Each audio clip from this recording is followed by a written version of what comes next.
Mais qu'est-ce que tu fous? Je t'ai envoyé 40 messages. Oui, bah je bossais. Demain, 6 h à Orly. Akram m'a envoyé les billets.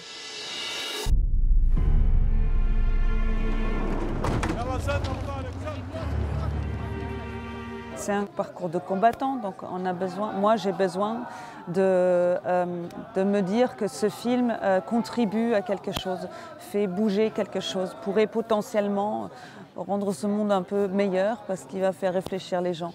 Et ça c'était primordial pour moi. C'est aussi pour cette raison que j'ai choisi un sujet politique actuel. Et quelque chose que je ne comprends pas, parce que comme ça, moi, j'apprends sur le chemin, et les gens aussi. Welcome, sisters. Salam alaikum, Jessica. You get them when you leave the house. De manière plus personnelle, c'est lié à mon histoire familiale allemande, quelque chose que je retrouve dans ce système que je connais du nazisme et qui pose les mêmes questions. Qu'est-ce que j'aurais fait, moi, à leur place ? Et je force le spectateur de se poser cette question-là en suivant le personnage qu'il aime plutôt au début et qui va aller de plus en plus loin dans ses choix, où à un moment donné il va se dire mais là je ne veux plus te suivre, j'ai plus envie d'aller là. Ou au contraire je comprends, j'y vais. Et pour moi c'est intéressant d'explorer ça et de parler de la question du comment on devient un monstre, comment on passe du mauvais côté, comment on fait les mauvais choix et comment on peut rester dans un système comme ça. Installez-vous, ici c'est le coin des Françaises. On ne peut pas se permettre avec un sujet comme ça d'inventer, de fabuler. Donc oui, le film est basé sur des récits de plusieurs jeunes femmes qui étaient là-bas, qui ont connu cette directrice de maison, qui ont vécu dans cette maison-là. On a rencontré ces femmes, ça m'a beaucoup nourri. On a beaucoup parlé avec Marek, on a travaillé aussi, on a fait beaucoup de lectures avec Lubna. Pas tant avec Natacha, moins. Natacha Krief qui joue Leïla. Vous l'avez déjà vu? Madame? Ouais.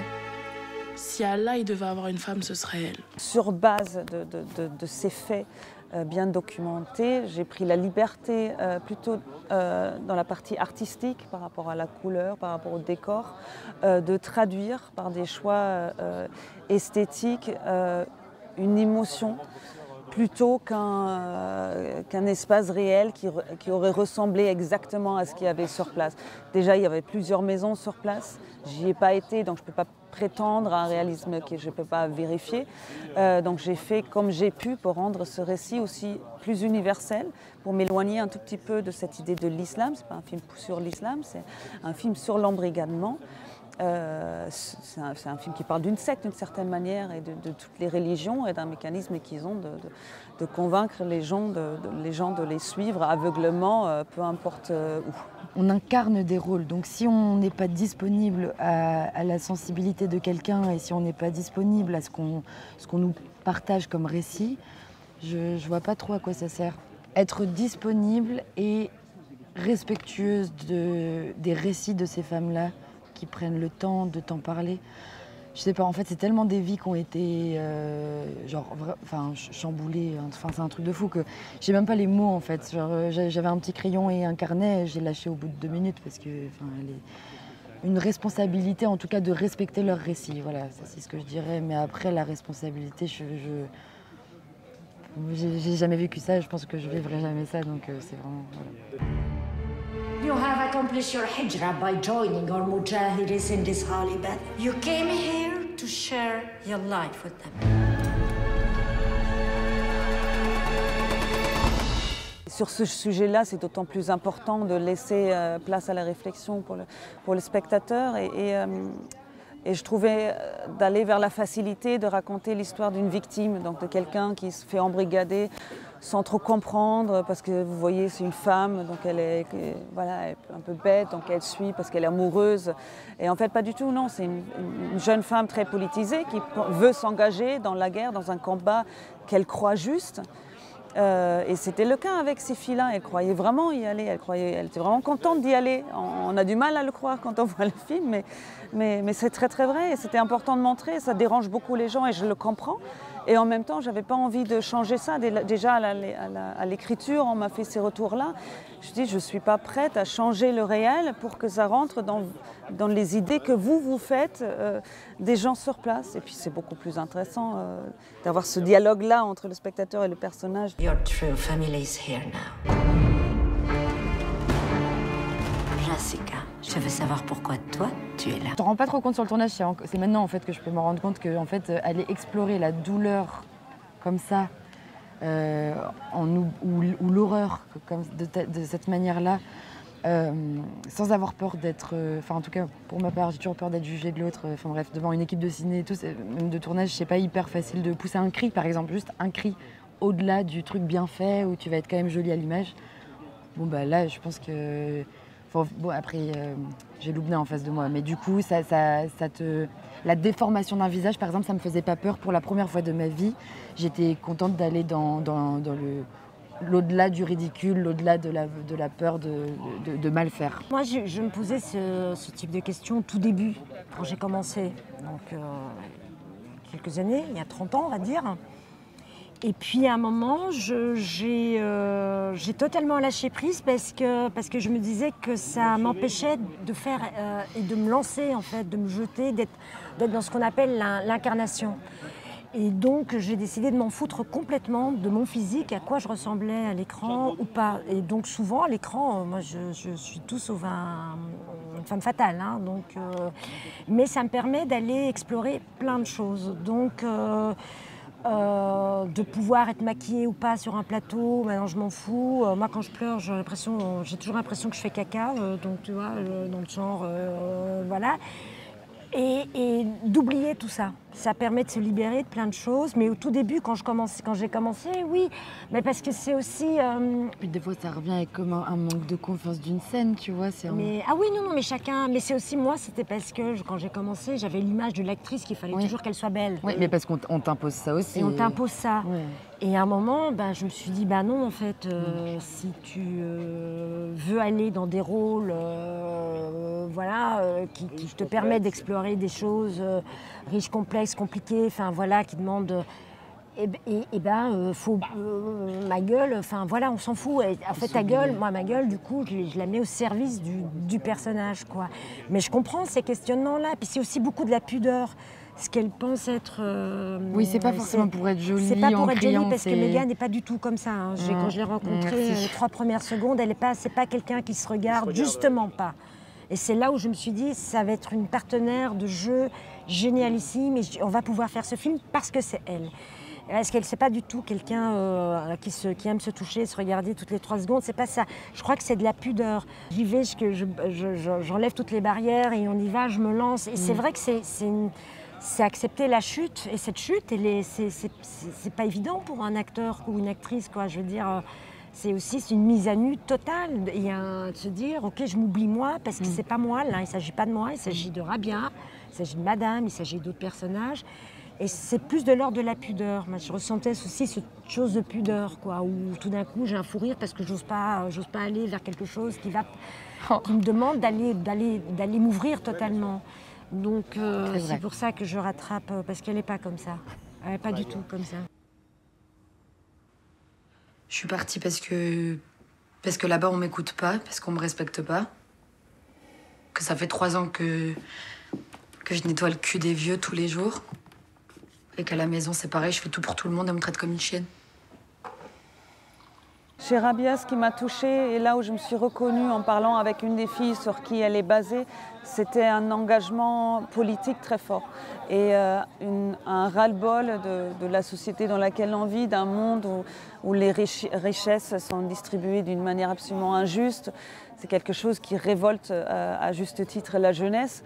Et de voir que les gens meurent dans la rue, vivent sous détente, dans des conditions inhumaines, pendant que d'autres ne savent pas où foutre leur argent.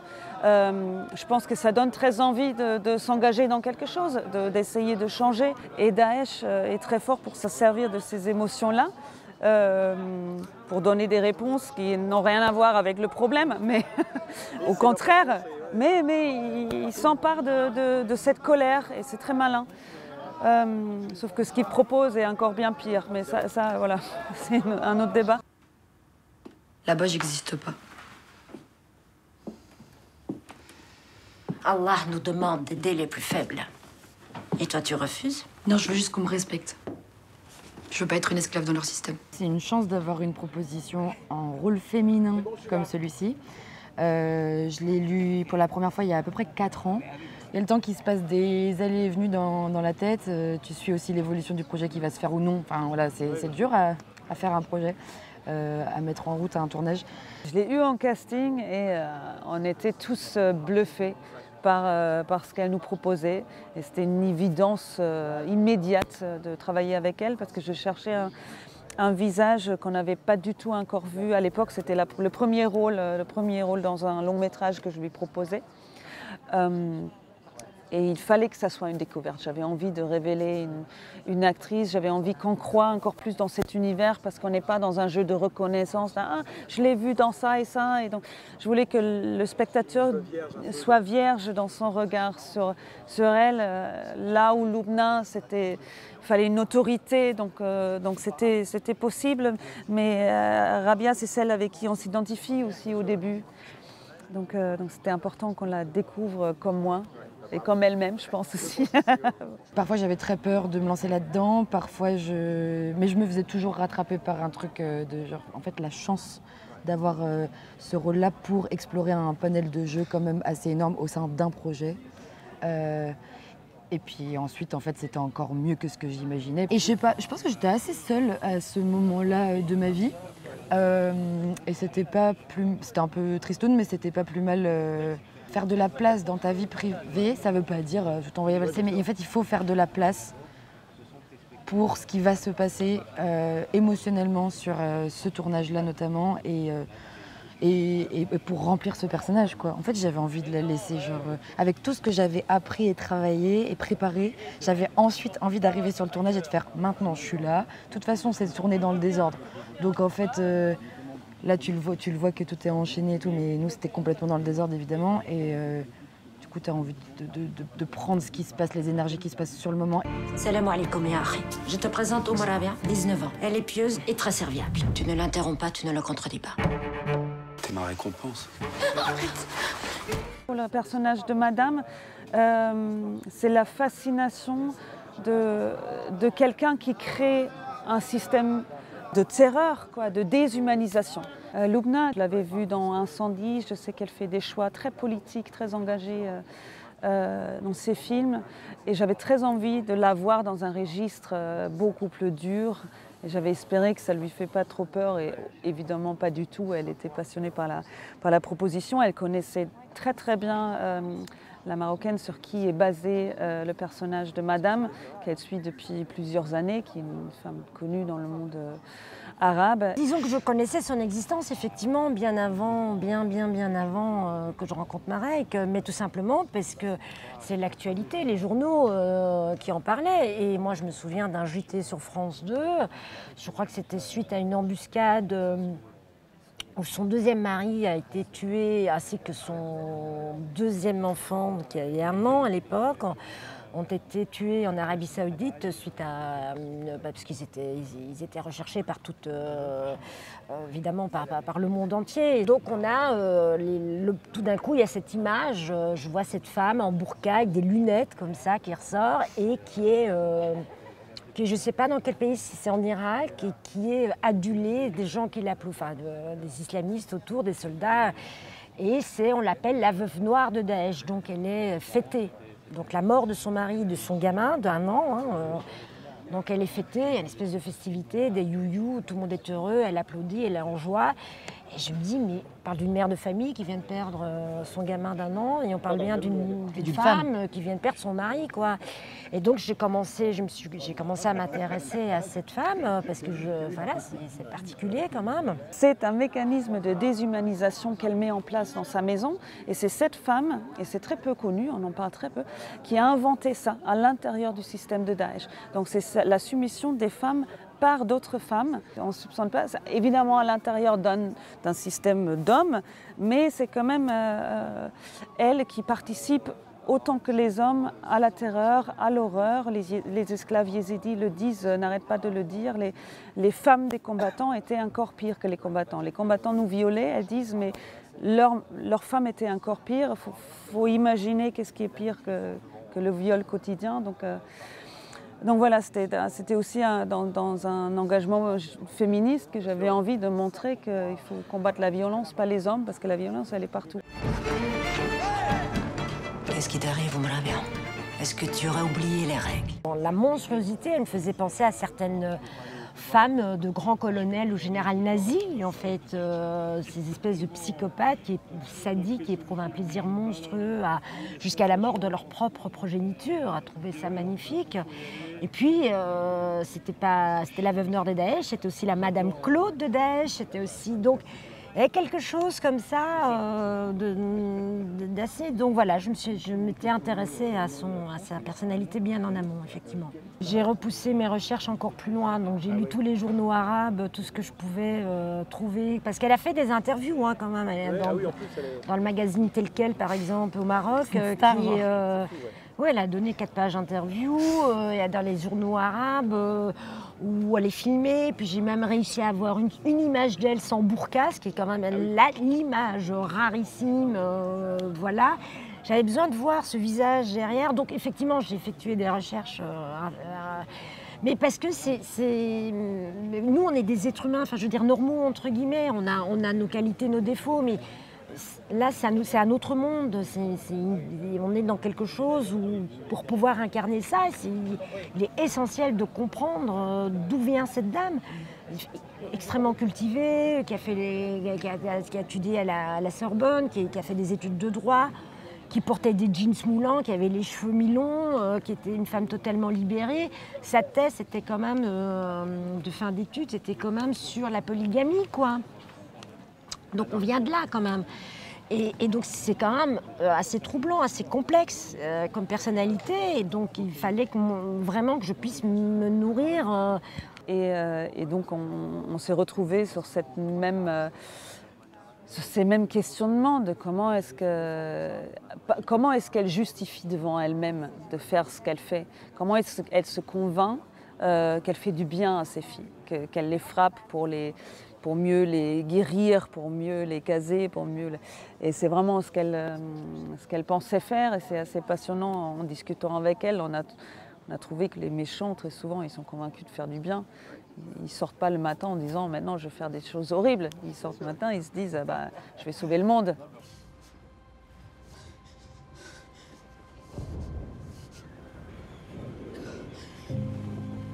Je comprends ce qu'elle disait parce qu'elle a bossé comme une dingue, mais elle est aussi dans la peau de quelqu'un qui va vers quelque part, elle se fait une idée de quelque chose et qui découvre au fur et à mesure. Donc c'était important qu'elle sache, soit dans les pompes de Rabia de cette jeune fille qui se prend surprise entre guillemets sur surprise et gifle sur gifle. Et on n'a jamais on se connaissait pas avant ce projet et du coup on n'a jamais trop parlé. Moi j'étais intriguée par les recherches de Loubna parce que j'en entendais parler par Marek.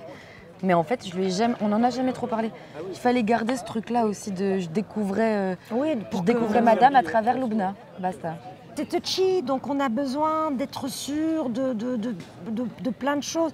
Moi, par exemple, c'est vrai que tout ce qui était concernant les prières que madame devait faire, les prêches, la façon de... Évidemment, moi, je me suis renseignée dans tous les sens, qui n'étaient pas forcément notés, ce que Marike n'était pas forcément... Elle ne savait pas, elle n'était pas au fait de ça. Je dis, non, là, il faut ça absolument, ça regarde toutes les... Parce que j'ai fait tellement de recherches. Elle n'a pas choisi ses actrices... Enfin, nous, du coup, pour rien. Et je pense qu'elle voulait qu'on soit force de proposition. Ce qui, pour moi, était un peu inquiétant à des moments. C'est une façon de faire et des fois, ça crée une espèce de perdition et de frustration et de nervosité qui a sûrement besoin pour le personnage. Et puis parfois, et je parle pas que dans le cinéma, parfois on peut penser que quelqu'un va gérer la situation alors qu'à l'intérieur, tu es au bout de ta vie en face. Donc je pense que c'est un peu ce qui s'est passé beaucoup de fois sur le tournage. Après, c'est quand même très bien écrit et on a respecté le scénario et les dialogues. Parce qu'on est aussi des comédiennes dans le doute, on doute tout le temps et on a besoin d'être sûr qu'on va dans... Et donc peut-être que... Parfois, parce que c'est un laboratoire et que c'est un film très dur, qu'on est toutes les deux dans nos univers très durs et que parfois on avait besoin, et puis on a un caractère toutes les deux assez, on est vivantes quoi. Et donc mais c'est comme, moi j'appelle, c'est normal dans le travail, c'est un laboratoire. Donc Marike, c'est une femme géniale qui a un regard très beau, et peut-être parfois on lui demandait trop parce que en fait on avait peur. Tu veux rentrer en France? Ici, c'est un plus grand destin qui t'attend. qu'elle avait beau nous dire mais c'est super, c'est génial, on disait non, c'est pas super, Ouais. c'est pas vrai. Non. Et on avait besoin presque qu'elle soit aussi dure que nos personnages parfois. Qu'on puisse se parler de la même manière, en tout cas. Qu'on puisse se parler de la même manière. Et Marike, c'est une personnalité très douce et très... et réellement très gentille, réellement... Et elle sait extrêmement bien ce qu'elle veut. C'est un projet qu'elle porte depuis 8 ans. C'était un capitaine de bateau, parce que moi je parle toujours en termes de capitaine de bateau sur un tournage, mais peut-être que nous on était tellement dans nos solitudes, elle et moi, dans notre de l'envie que ce soit le plus juste, le plus vrai, le plus que par moment on avait besoin d'un répondant peut-être. Ouais. On était en manque par moment de ça, une petite claque. On voulait aussi recevoir des gifles. Tu sais ce qu'elle a fait au jumet? Tu crois que tu peux manigancer derrière mon dos sans conséquence? Avant, il y avait un court-métrage sur le même sujet, donc là, je pense que le thème djihad, il est clos pour moi pour l'instant, mais je me rends bien compte que là, je travaille sur une série sur la danse et le motif du chorégraphe tyran qui abuse de ses élèves, enfin quelque chose encore sur la psychologie, sur la manipulation psychologique, revient souvent. C'est quelque chose qui m'intéresse beaucoup et que je n'ai pas encore arrêté à explorer. On s'est trompé. Faut qu'on parte du Sika.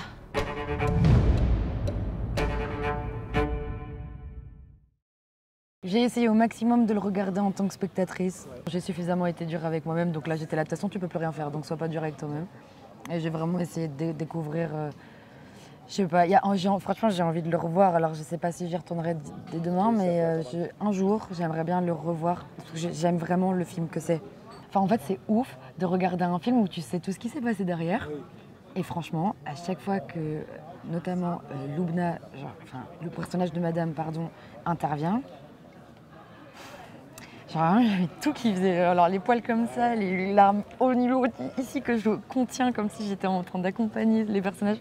Mais c'est ouf que ça crée encore beaucoup de choses. Après, je pense que le montage a été très bien fait aussi. Hein. Faut pas, les choix de nos prises aussi ont été bien faits. Il y a des mélanges que je redécouvre. Ouais, moi, je trouve que c'est un très beau film qui est très fort et qui est très...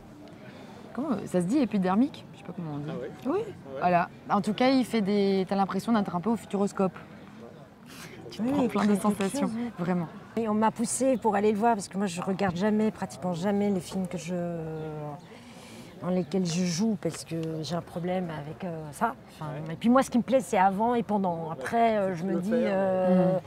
Je ressens pas spécialement besoin de découvrir, voilà. Mais là, je me suis dit, bon, il faut le faire, il y a Angoulême, il va falloir en parler, donc je ne peux pas rester sur des souvenirs. Et j'étais très agréablement surprise. J'ai adoré la mise en scène. J'ai adoré l'image d'Agnès Godard. Et j'ai adoré la personne qui était là. Ouais. Je me suis dit, mais mon Dieu, voilà quoi, elle porte ce film à bout de bras. Et en fait, tout ce que j'ai vu en elle en 3 secondes, je me suis dit, c'est ça, quoi. Et en fait, c'est pas quelqu'un qui joue, c'est quelqu'un qui incarne, qui respire. Je crois pas que ce film aurait été ce qu'il est si ça n'avait pas été Megan. Ça aurait été un autre film, mais ça n'aurait pas du tout été ça. Je pense que le film est réussi vraiment aussi, et beaucoup, grâce à ça. Et la prestation, évidemment, de Natacha, et la prestation voilà, parce que tout le monde est très bien. Ouais. Mais elle, vraiment...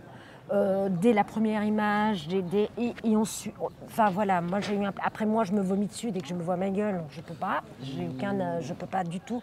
Mais mon Dieu, quelle actrice quoi, et quelle palette, et tout ça sans jamais, parce que je l'ai vu travailler, je l'ai vu faire, et c'est pour ça que je dis c'est pas quelqu'un qui se regarde. C'est quelqu'un voilà, elle est angoissée comme moi, elle a des doutes comme moi, et voilà, quoi, c'est un film réussi en grande partie. C'est ma marraine du cinéma. En grande partie grâce à Megan, mais c'est vrai.